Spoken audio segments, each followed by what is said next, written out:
안녕하세요. 21년째 주식 중입니다. 저는 ISA 계좌를 개설할 때부터 하나금융 주식을 계속 모으고 있습니다.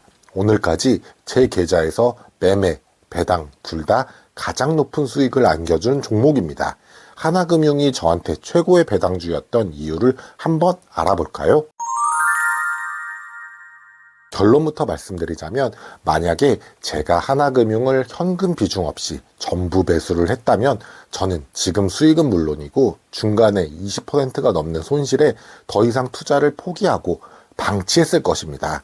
제가 버틸 수 있었던 힘은 3년 동안 꾸준히 좋았던 실적, 급상승하는 배당금을 믿고 주식을 지속적으로 모았기 때문이라고 생각합니다. 오늘 영상에서는 먼저 제가 하나금융을 장기로 모아갈 종목으로 선정한 이유와 2년 반 동안 투자 기록을 간단하게 구독자분들께 공유드리고, 주가 하락으로 인하여 위험했던 순간의 기억과 어떻게 제가 대응을 했는지, 그리고 하나금융의 주가 움직임 특징을 미래는 알 수 없겠지만 과거의 주가 흐름을 참고 삼아 어떻게 대응하는 것이 좋을지 추천드리는 매매 방법을 소개해드리면서, 끝으로 증권사 애널리스트의 앞으로의 미래 실적을 어떻게 예상하고 있는지 간단하게 살펴보면서 마무리 짓도록 하겠습니다. 제가 하나금융을 꾸준히 배당금을 받으면서 주식을 모으려고 했던 이유는 크게 세 가지입니다.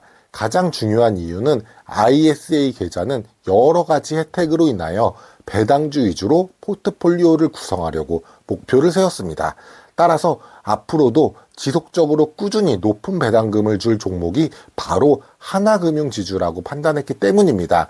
당시 2021년 네이버 예상 배당금이 2,839원이고 제가 처음 매수했던 주가가 44,650원이었습니다. 시가 배당률이 6.4%로 상당히 매력적인 주식이었습니다. 두 번째 이유는 영업 실적이 매분기 무시무시하게 성장을 하고 있었습니다. 2019년에 순이익이 2,408억, 2020년에는 순이익이 2,637억, 21년 예상 순이익은 3,064억으로 가파른 성장에도 불구하고 주가의 상승은 이루어지지 않고 있었습니다. 그래서 계속 PER은 떨어져서 지금으로는 말도 안 되는 PER이 3점대 중반이 나오고 있었습니다. 세 번째 이유는 ROE가 4대 금융지주사 중 가장 높았습니다. 4대 금융지주 모두 다 실적이 당시에는 좋았던 것으로 기억하고 있는데, 그 중에서 하나금융지주의 ROE가 9%대로 기억하고 있습니다. ROE라고 하는 것은 내 자산에서 남에게 빌린 돈을 빼고 남은 순수한 내 자산에서 얼마나 순이익을 거뒀는지를 알아보는 지표인데요. 하나금융 자본을 사업에서 매년 9%씩 이익을 낸다고 하니 기준금리가 3%로 자금을 조달할 수 있다고 가정을 해보면, 신용위험만 안 터진다면 앞으로도 계속 수익이 커질 것이라고 판단을 했습니다. 제가 배당주를 대하는 태도는 가격이 떨어져도 하방 경직성이 있다고 생각합니다. 그 이유는 확실히 주는 배당금이 있어서 잠재적 대기 수요자가 있다고 생각하기 때문이고, 배당주 기업은 경기와 상관없이 꾸준한 사업을 하고 있기 때문이라고 지난 영상을 통해서 말씀드렸었죠. 같은 이유로 주가가 상승을 하게 된다면 높아진 주가로 배당금을 노리고 매수하려는 수요가 줄어들 것이고, 안정적인 사업 구조로 인하여 주가가 오르면 오히려 다른 성장주에 관심을 가져서 주가 상승에도 상방도 경직되어 있다라고 저는 배당주 투자 기준을 세우고 있습니다. 따라서 장기적으로 주식 수량을 늘리더라도 상승 시에는 분할 매도, 하락 시에는 분할 매수를 하면서 모으고 있습니다. 다음 표는 제가 직접 하나금융지주를 2021년 9월부터 최근 2024년 2월까지 월말 수량을 정리한 표입니다. 저는 그날 매매 기록과 받은 배당금 등을 엑셀로 정리를 하고 있습니다. 그 이유는 생각보다 우리의 기억은 왜곡이 심하다고 느껴서입니다. 제가 잘했던 기억만 머릿속에 각인이 되어서 위험을 과소평가하는 경우가 종종 있죠. 투자의 복귀를 위해서 기록하는 습관을 하고 있습니다. 꼭 어떤 식으로든지 자신의 투자 기록을 남기시는 것을 추천드립니다.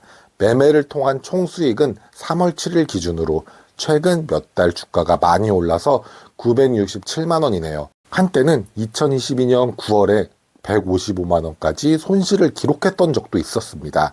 제가 이렇게 상승과 하락 속에서도 주식을 계속 모아갈 수 있었던 원동력은 당연히 배당금입니다. 여기 표는 제가 그동안 하나금융지주에서 받은 배당금 내역입니다. 총 184만 원을 받았고 돌아오는 4월에는 66만 원을 추가로 받을 예정입니다. 당연한 것이지만 언젠가는 누적 배당 수익금이 저의 매매 수익을 넘어설 것입니다. 당연히 장기 투자의 초점을 저는 배당금에 맞추고 있습니다. 배당주에 대한 편견이 주가의 변동이 크지 않다라고 하는데 이것은 반은 맞고 반은 틀린 생각입니다.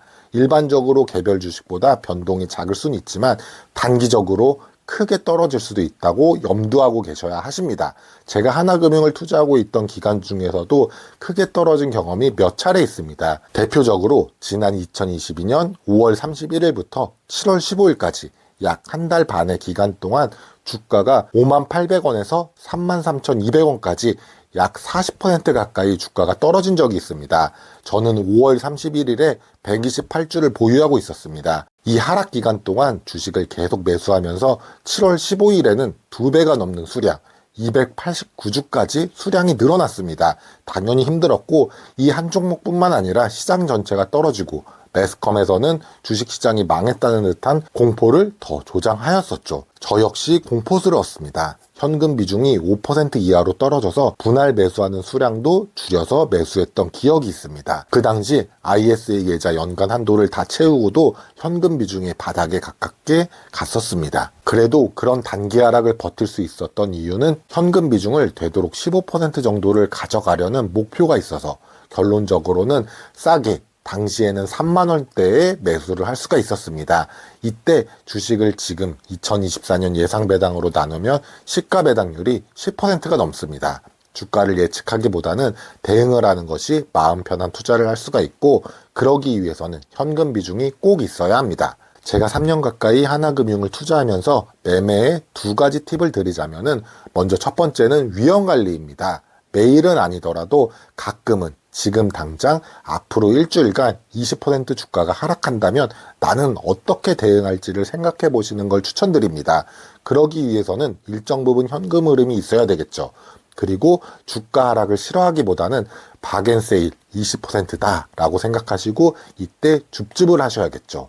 두 번째는 배당 기준일을 노려라입니다. 배당은 1년 내내 보유하고 있다고 주는 게 아니죠. 1년에 한 번 배당을 주는 종목이 있다고 예를 들어 볼게요. 1년 내내 가지고 있지 않아도 배당 기준일 3시 29분에 보유하면 배당을 줍니다. 이것을 이용하는 것이죠. 특히 하나금융지주는 배당률이 높습니다. 또한 누군가는 어떤 이유에서 배당을 피하려고 합니다. 그리고 다음 날인 배당 날일 다시 주식을 사는 경우가 있습니다. 결론적으로 이런 이벤트에 내 돈을 다 걸지는 않아도 충분히 비중 조절을 통해 수익률을 높일 수 있는 전략입니다.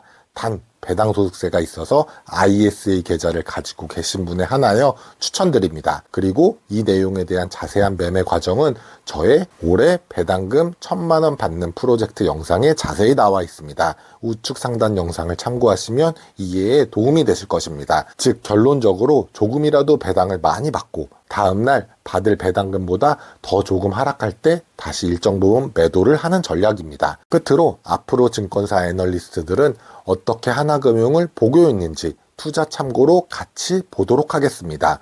주식시장에서는 애널리스트는 물론이고 자신조차 믿으면 안 됩니다.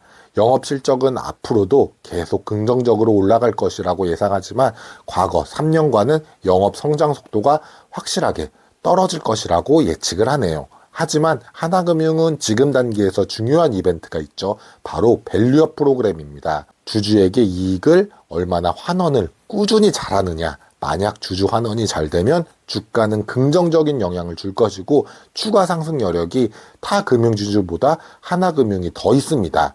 5월까지는 지켜보시고 지나친 비관이나 긍정은 피하자고요.